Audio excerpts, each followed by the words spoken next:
After years of my sister getting everything she wanted, she tried moving into my new apartment. She came without asking, taking my keys from my parents. When I told her to leave, she refused. I had no choice but to call the police on her and my parents for breaking in. Have you ever set clear boundaries with family, only to have them ignored? I want to know if you face this and how you handle being pushed aside or treated unfairly. I'm the oldest son. We lived in a small city apartment with my parents and my younger sister. From early on, my sister got more attention from my parents. They seemed to ignore my needs or concerns most of the time. I noticed she could do things I wasn't allowed, and there were no consequences for her. At home, I learned quickly to keep quiet. If I said something, it was often brushed off or dismissed. My parents expected me to be responsible and obedient, but they didn't treat me with much warmth. My sister, on the other hand, was spoiled and protected. It was clear which one they favored. Money was always tight, but they never hesitated to give my sister extra. New clothes, gadgets, even help with school fees. I had to make do with hand-me-downs and whatever they could spare. I didn't complain. I knew my place in the family. During family discussions, my opinions didn't matter much. If I disagreed, I was told to stop making problems. My sister was encouraged to speak her mind and get what she wanted. It created a quiet tension that lasted for years. I tried to focus on school and work. I wanted to prove myself, but the support wasn't there. Any success I had was on my own. My parents never celebrated my achievements. It seemed like they took it for granted that I would manage somehow. I didn't expect fairness or kindness. I just wanted to avoid making things worse. Over time, I accepted that my parents cared more about my sister. That shaped how I lived and who I trusted in my family. When I was a kid, things were clear in the house. My sister got what she wanted. I learned early not to expect much when it came to fairness. One time, I saved up to buy a second-hand bike. It wasn't new or fancy, but it was mine. I worked odd jobs, helped neighbors, and finally had enough to buy it. I was proud of that bike. It gave me a sense of freedom. I imagined riding around the neighborhood, go to school on it. I cared for it carefully, cleaned it, and kept it in the garage. It was not much, but it was important to me. Then one afternoon, my sister decided to use it without asking. She was younger by 3 years. I told her not to ride it. She didn't listen. She took it outside and broke the chain badly. When I found out, I was angry and upset. I asked my parents if they would help me fix it. It wasn't a big repair, but I needed some money for a new chain. My mother laughed when I brought it up. She's younger. Let it go, she said. My father nodded and didn't say much. They didn't see it as a problem. To them, it was normal that my sister could do whatever she wanted. I was expected to accept it quietly. They never gave me the help I asked for. I tried explaining calmly. It's my bike. I worked for it. She broke it. My mother's answer was, she's a child. You should be patient. I felt dismissed. That afternoon, I understood my parents didn't value my effort. They didn't see my loss. Instead, they protected my sister. She got away without any responsibility. Later, my sister acted like nothing had happened. She didn't apologize or try to fix the bike herself. My parents didn't ask her to make amends. That silence spoke volumes. I stopped asking for help after that. It was easier to deal with problems on my own. The bike sat broken for weeks. I taught myself how to repair the chain. I bought the parts with money I saved from my paper route. I didn't tell my parents. They never offered to help or check if I managed. They acted as if the whole thing didn't matter. That moment was small, but it set the tone for years. My sister got to break things, take favors, and skip consequences. I got ignored or told to be patient. It was unfair. I knew it then. I knew I couldn't count on them for support. It was also a lesson about who mattered in the family. My sister was the favored child. I was the one to be overlooked. My parents' words made it clear. She's younger, let it go. They didn't say it directly, but it meant I should accept less. I never did, but I learned early not to expect fairness at home.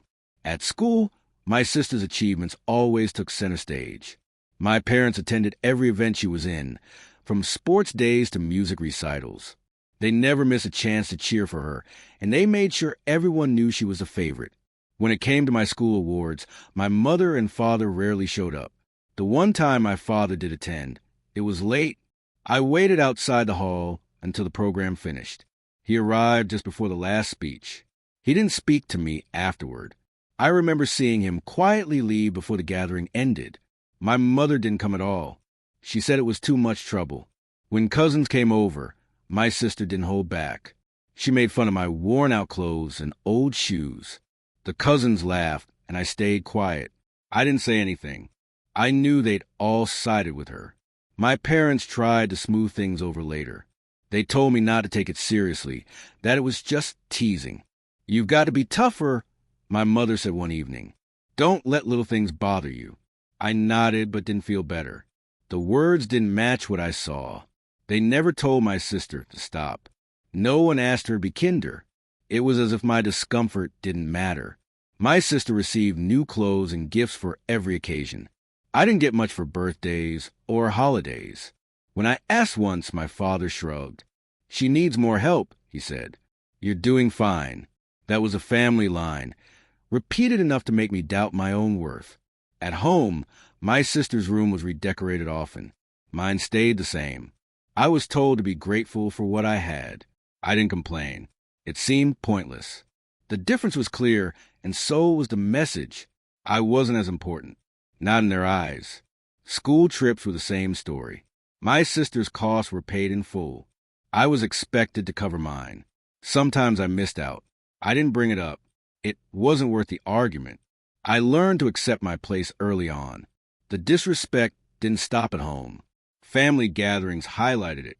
My sister was praised for her grades and manners. I was ignored or barely acknowledged.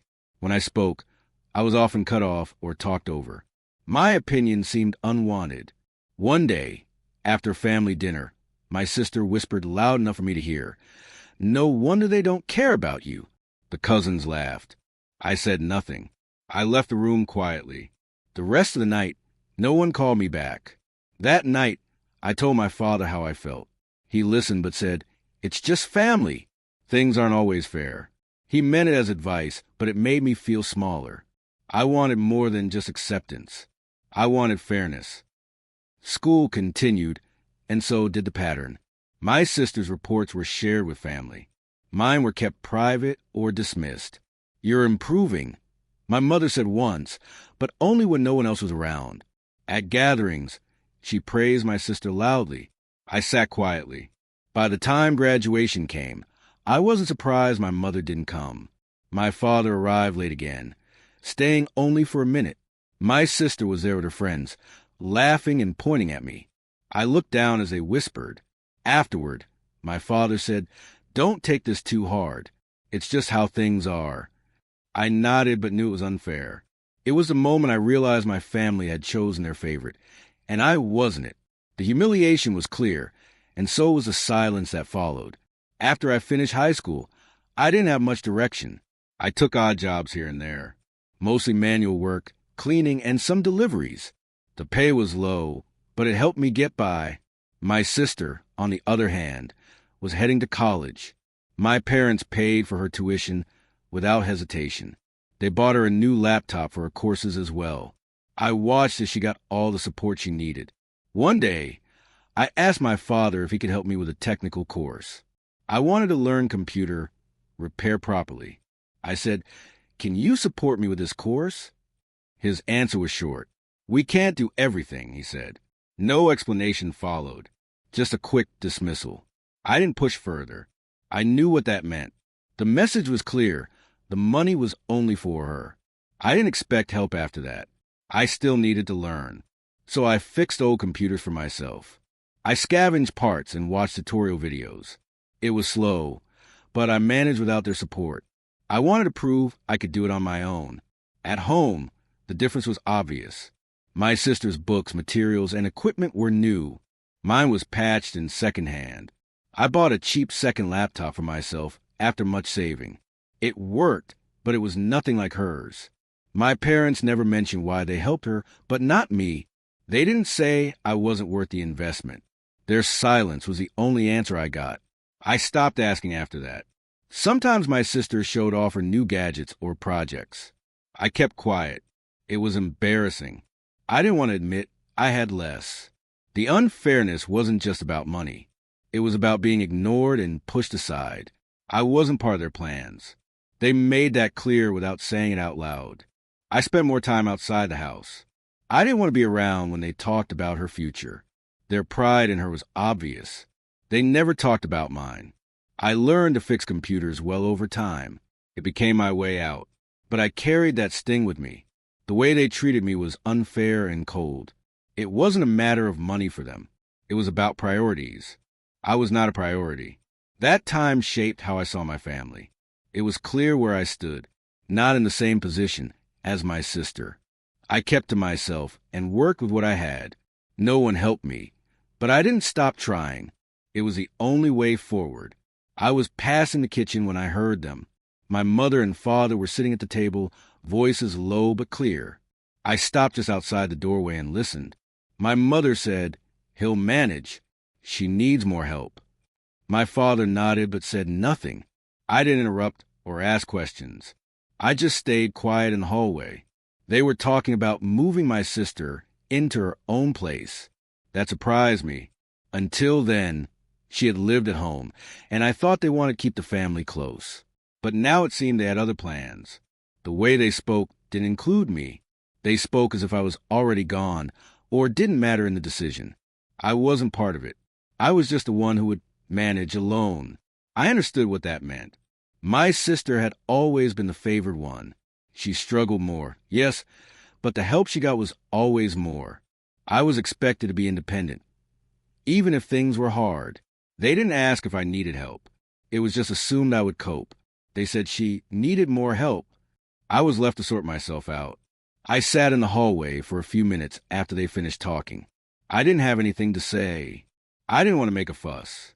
When I finally moved back into the kitchen, they acted like nothing happened. My father looked at me briefly, then looked away. My mother smiled a little, but it didn't reach her eyes. I said nothing about what I heard. There was no point. They had already made their decision. It wasn't about fairness or my feelings. It was about who they favored and who they didn't.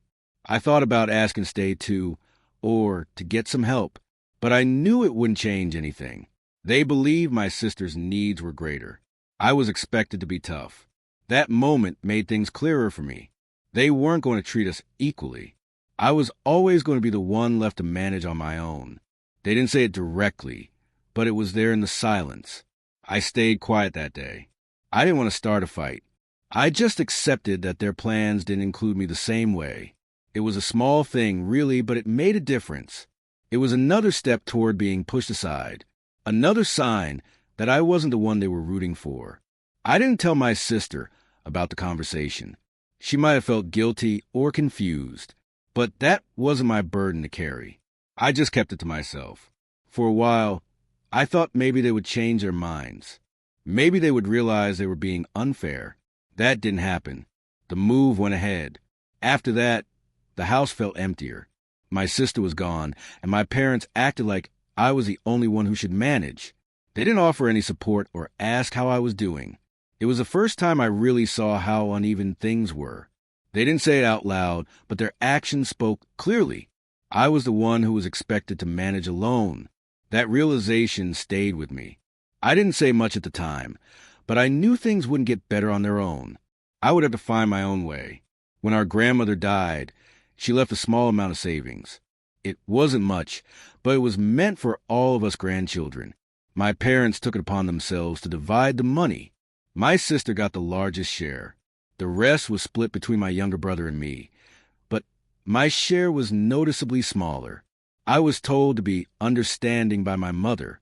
She said, "Your sister needs us more right now." I didn't argue. I knew better than to challenge them. The message was clear. My sister was a favored one. My portion was a token, nothing more. My sister had her eyes set on a city apartment. She said it was a good investment, a step toward independence. My mother agreed and said, "Maybe someday she'll live closer to you." It was a strange thing to hear, almost like a promise that never felt genuine. I asked my mother quietly, "What about my share? What should I do with it?" She looked away and replied, "Save it. It will come in handy later." I saw no plan or support behind that advice. It felt like a dismissal. My younger brother didn't say much. He accepted what was given without question.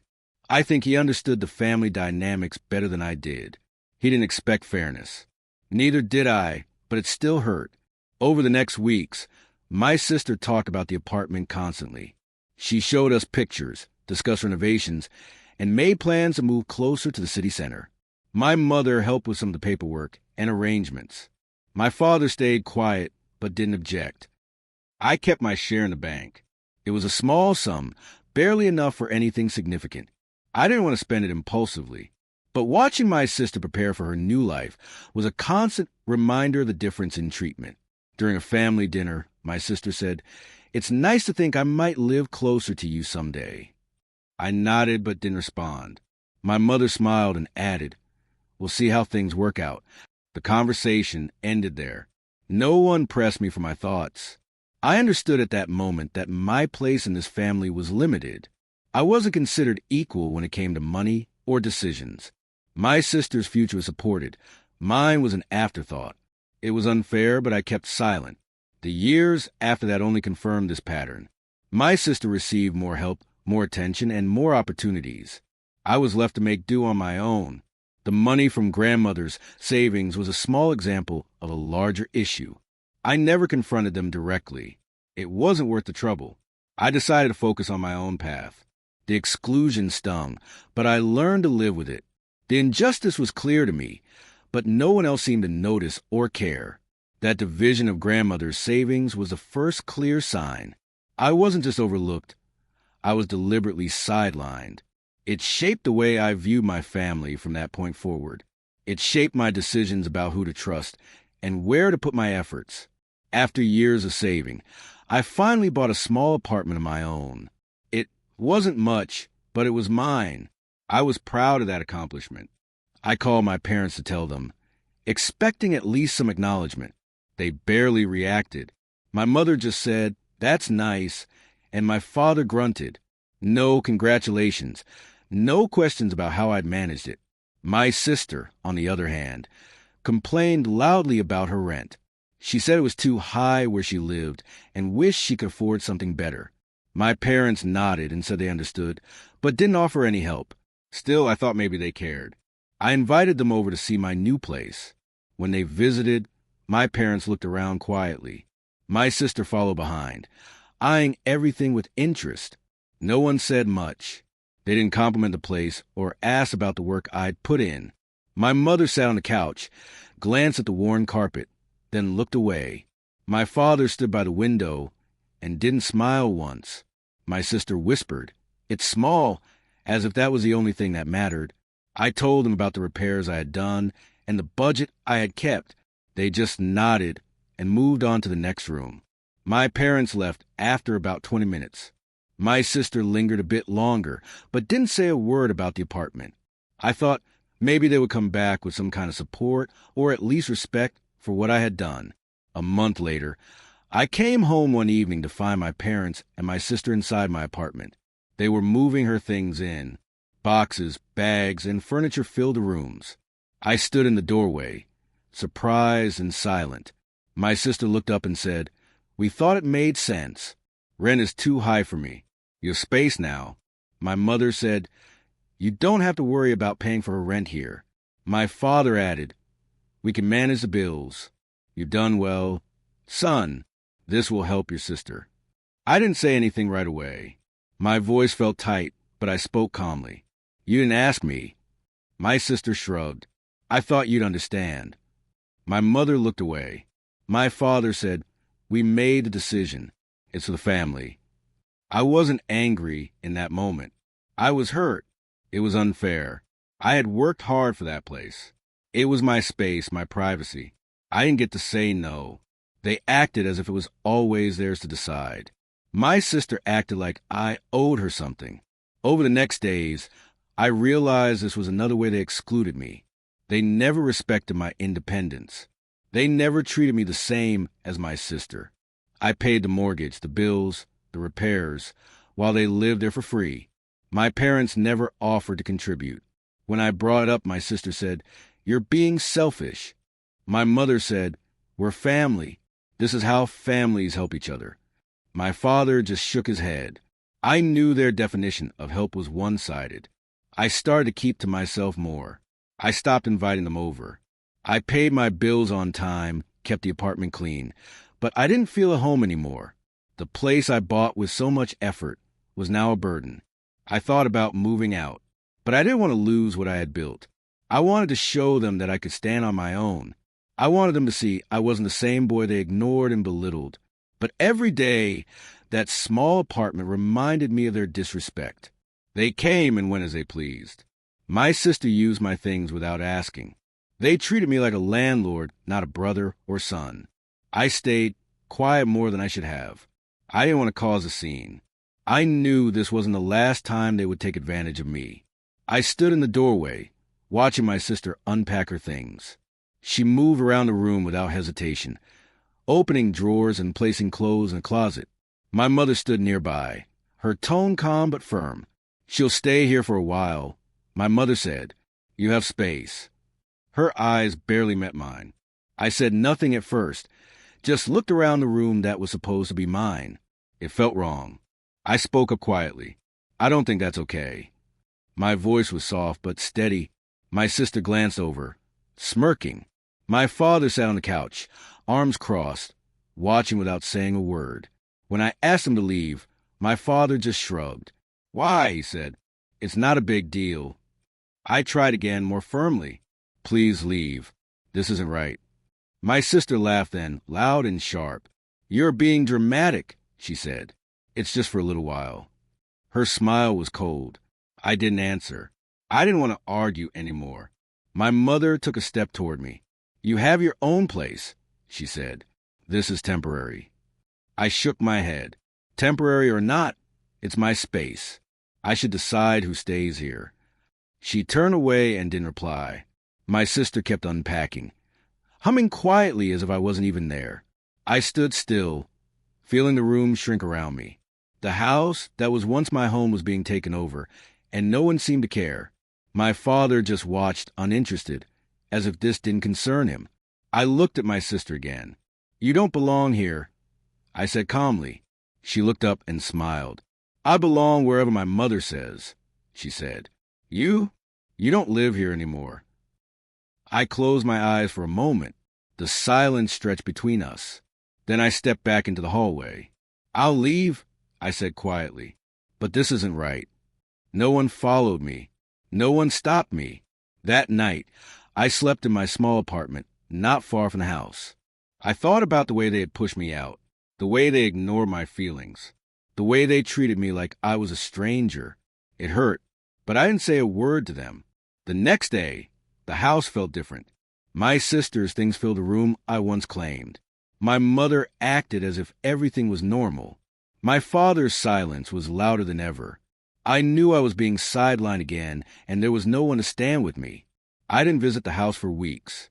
When I did, my sister was there, always with a smile that didn't reach her eyes. My mother acted busy, avoiding any talks. My father looked through me, as if I wasn't there at all. I realized then that this house was no longer my home. It belonged to them now, and I was just a guest who had overstayed. The unfairness settled deep inside, but I knew I had to keep going. I had to build my own life, away from their favors and exclusions. The quiet humiliation in that room was hard to swallow, but I kept my calm. I kept my distance. I stopped asking for what they refused to give. It was the only way not to lose myself completely. I left the front door quickly and stood at the bottom of the stairs. My hands were shaking as I took out my phone. I called the police. I told them my family had broken into my home. The officers arrived within minutes. They walked up the stairs and opened the door. Inside, my parents were arguing loudly. My mother was defensive, my father angry. They did not expect the police. One officer looked at my parents and said, "You need to leave now." My father protested, "This is our house." The officer replied, "You do not live here anymore. You must go." My mother stood silent. She would meet my eyes. She looked down at the floor. I stayed quiet. I did not want to say more. The police asked them to gather their things. They left without another word. As they passed, my sister came in from the kitchen. She shouted at me, "You're ungrateful. We're your family." I said nothing. I did not respond. My sister's voice was sharp. "How can you do this to us?" My mother looked at her, but still no glance toward me. The silence between us was heavy. The officers made sure everyone was outside before locking the door behind them. Then they turned to me. "Do you want to press charges?" one asked. I shook my head. "It's enough they left," I said quietly. "I just want no more trouble." The officers nodded and left. I stood there for a moment, alone in my empty house. The room felt different now. I turned on the lights and sat down at the table. I thought about what had just happened. My family had crossed a line. They ignored my rights and my space. All those years of being pushed aside came down to this moment. I was glad the police had come. Without them, I don't know what would have happened. My mother's refusal to look at me hurt more than any word spoken.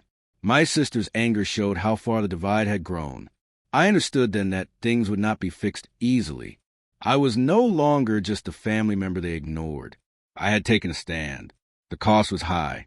I felt tired, but certain I had done the right thing. The house was mine now. Finally, I locked the door again and went to sit by the window. Outside, everything was quiet. Inside, I felt the weight of what had passed. It was a quiet moment, but it marked a turning point. After the meeting about the inheritance, my parents stopped talking to me. It wasn't a little silence. It lasted for months. I didn't get a call or a message. No visits. Nothing. I tried not to think about it much. I kept to myself. The apartment felt emptier, but I made sure it stayed clean and orderly. I took pride in small things. Washing the dishes right away. Sweeping the floor every evening. Folding the laundry neatly. It gave me some control. It kept my mind busy. At work, I focused harder than before. Longer hours. Quiet efforts. I wanted to prove my worth outside the family. The job wasn't easy, but it was stable. I saved money carefully. Every paycheck, I put a portion aside. I didn't spend on luxuries or eating out. It was slow, but it added up. I also started a small side business, repairing electronics for neighbors. Phones, radios, old TVs. I had some skill from my younger days. I bought a few tools and advertised with flyers nearby. At first, only a couple people came. Then more. Word spread quietly. Fixing things gave me a purpose. I liked solving problems for others.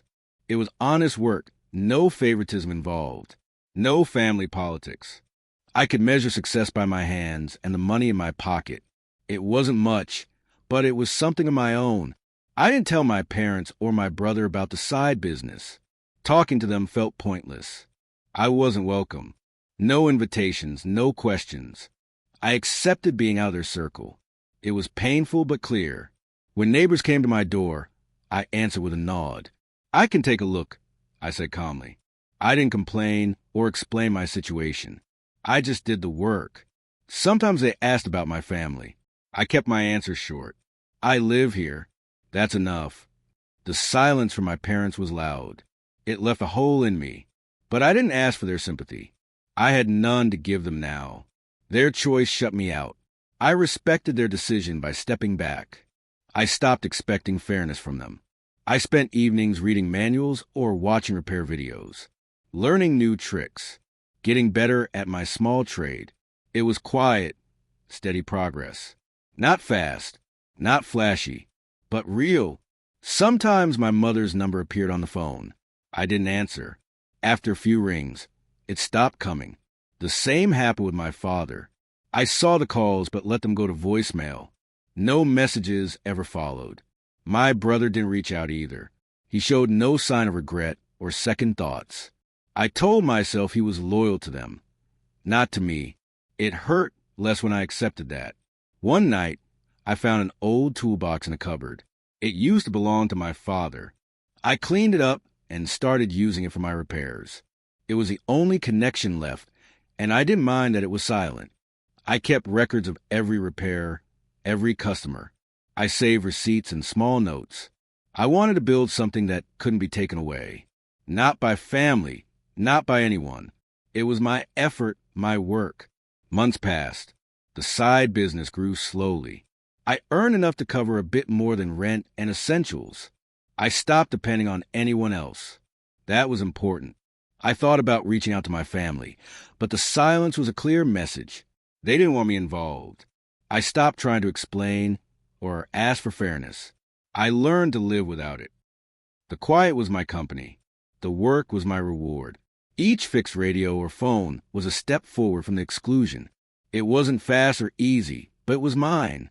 I didn't celebrate or make a show. I just kept going, day by day, repair by repair, saving by saving. That was enough. By this time, I had worked steadily for many years. My small business grew slowly but surely. Eventually, I bought a second apartment to rent out. It was a cautious step, but it gave me another source of income. That apartment gave me stability I never had before. My sister's situation was very different. She bounced from one unstable job to another. She never held steady employment. I heard about her struggles through occasional calls from our mother. My sister never asked me for help directly. I sensed she expected my parents to step in instead. My parents' health was declining during these years. The calls from them became more frequent. They asked me for help paying bills or for small loans. I listened carefully every time. I understood their need, but I kept clear limits. When they called, I said, "I can help with this month's bills. After that, we'll talk." They didn't like that answer. My mother sometimes answered with, "We thought it would be different now." My father was quieter. He never argued much. I was calm and firm. I did not want to fall into old patterns. I remembered how they favored my older brother in the past. I refused to be taken for granted again. I helped within reason. I never let their demands become pressure. My sister never called me for money, but I heard through my mother that she was struggling. I thought about reaching out more, but I also knew how she treated me years ago. She ignored me when I needed support. I chose distance. One day, my mother said, "Your sister can't pay rent this month." I replied, "That's her responsibility. I can't cover her."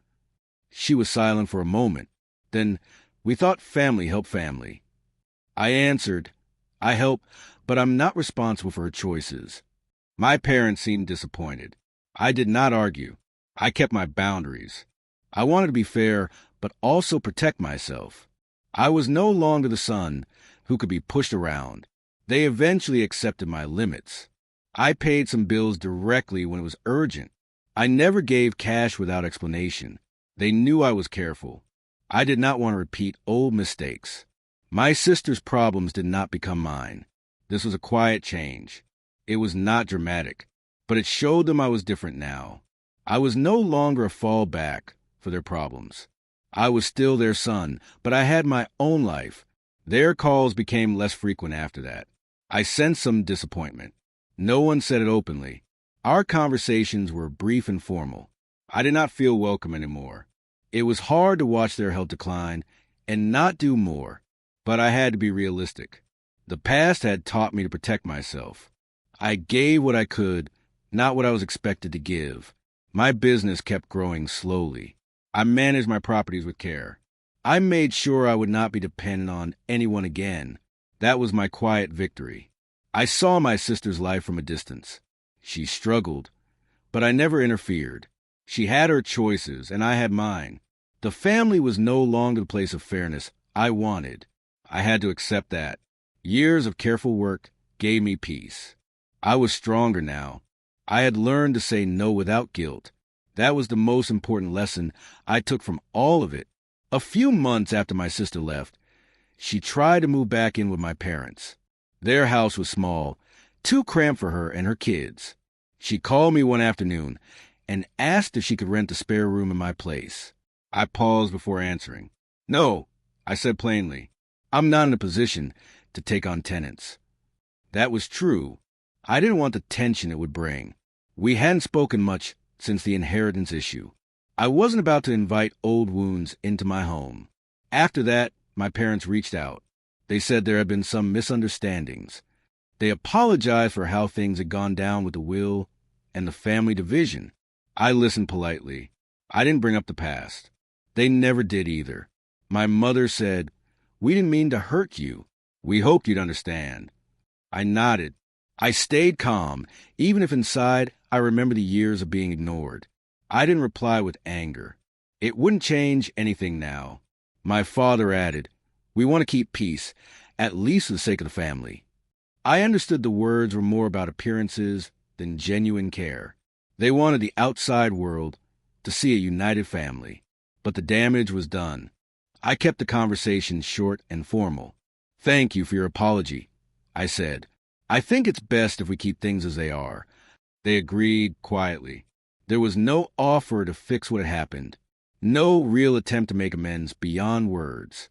When my sister's situation got worse, she never asked again. I didn't reach out either. My place was my sanctuary after years of feeling pushed out. I wasn't ready to open that door to family problems again. I thought about the years we lost, the years they chose sides and ignored me. It was unfair, but I had accepted it. I focused on building a life where I wasn't dependent on their approval or support. The silence between us became the new normal. I didn't call. They didn't visit. When we passed each other at family events, the distance was clear. We said small, polite things. Nothing more. Sometimes I wondered if my sister felt the same hurt. But I didn't ask. It wasn't my place.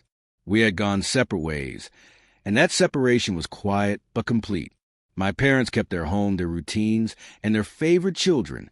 I kept mine. No longer invited, no longer controlling my life. That was the balance we reached. The apology was a small thing. It didn't change the past or erase the exclusion, but it showed they recognized something had gone wrong. I accepted that recognition without expecting more. I didn't hold grudges in words. I held them in decisions. My choice to keep my distance was the only control I had left. It was quiet and firm. It kept me safe. In the end, their apology was not a bridge but a pause, a polite stop in a long road that we didn't intend to walk together again. Now, years later, I watched my sister struggle with debts she never planned for. After the inheritance was settled, she took on loans to keep up appearances. The family house, once full of life, is quiet and weighed down by unpaid bills. My parents are older, more tired. Their health is fragile, and they have little energy left. I am stable now. My home is modest, but fully paid off. I have respect in my neighborhood, not because of money alone, but because of how I live. I keep to myself mostly.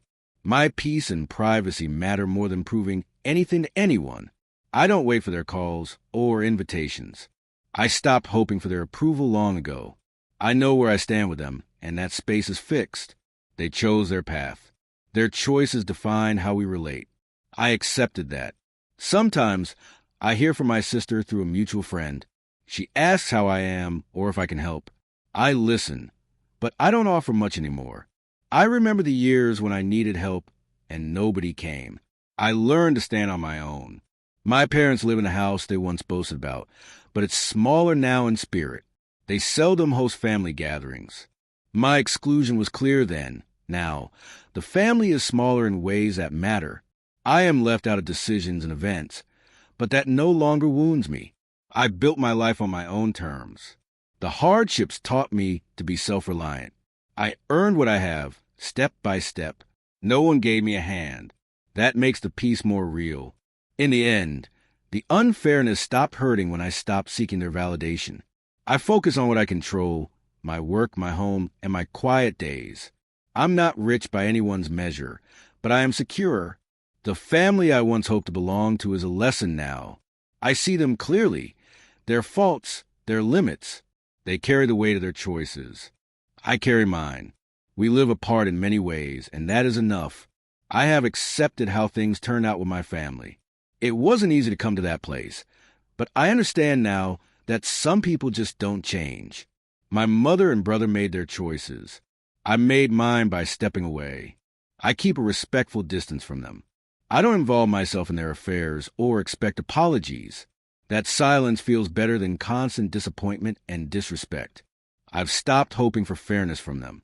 Looking back, I know I did the right thing by drawing a clear line. It protected my peace and dignity. Staying close would only have meant more hurt and exclusion. I needed to build a life where my efforts mattered. The inheritance fight was painful, but it showed me who truly valued me. My brother's attitude made it clear he wanted to erase me from the family story. My mother didn't stop him, so I stopped trying. Since then, I have worked steadily and quietly to rebuild. It wasn't quick or easy, but it was mine. I earned what I have without their support or approval. That means more than any family title. I have no illusions about their regrets or feelings. If they think about me at all, it's not in kindness. I don't hate them, but I don't trust them either. Keeping my distance is the only way I stay whole. I am stronger now, not just in money, but in knowing my worth. I walk my own path and don't look back with anger. That, I think, is the truest form of justice I have. It has been many years since I last saw my mother or my sister. Our contact is rare and brief, usually by phone and often about simple things. I don't reach out much, and they don't either. That distance suits me. It's quiet now. My life is steady, with routines I chose myself. I work with people who respect me. I have a small circle of friends and a modest home that I maintain without trouble. I help family when I decide it is right, not because I feel I have to. That makes all the difference. There's no anger inside me now. I don't hate my mother or sister. I understand our history was uneven from the start. Their choices reflected what they valued most. So did mine. I try to focus on what I built on my own. Sometimes I think about fairness and what it means within families. I see now that not everyone has the same idea. What I lost with them, I gained elsewhere. It wasn't easy, but it was real. The natural consequences came for everyone in time. My sister struggled in ways I never did. My mother's health declined, and she had to rely on others. No one called me for help or blamed me when that happened. I stayed separate because I had to. I keep my life simple. That is enough for me now. The past is part of my story, but it does not define my present. I have peace in that quiet. I spent years trying to make things right with my family. I wanted to be included, to be treated fairly. But every time, I was pushed aside or ignored. I finally had to decide whether to keep trying or set clear boundaries. Walking away wasn't easy, but it was necessary for my peace. I wonder now, if you were in my place, would you have let your family keep treating you that way? Or would you have drawn the line and stood your ground like I did? Sometimes fairness in families feels impossible. I'm curious how others handle these situations. What would you have done in my place?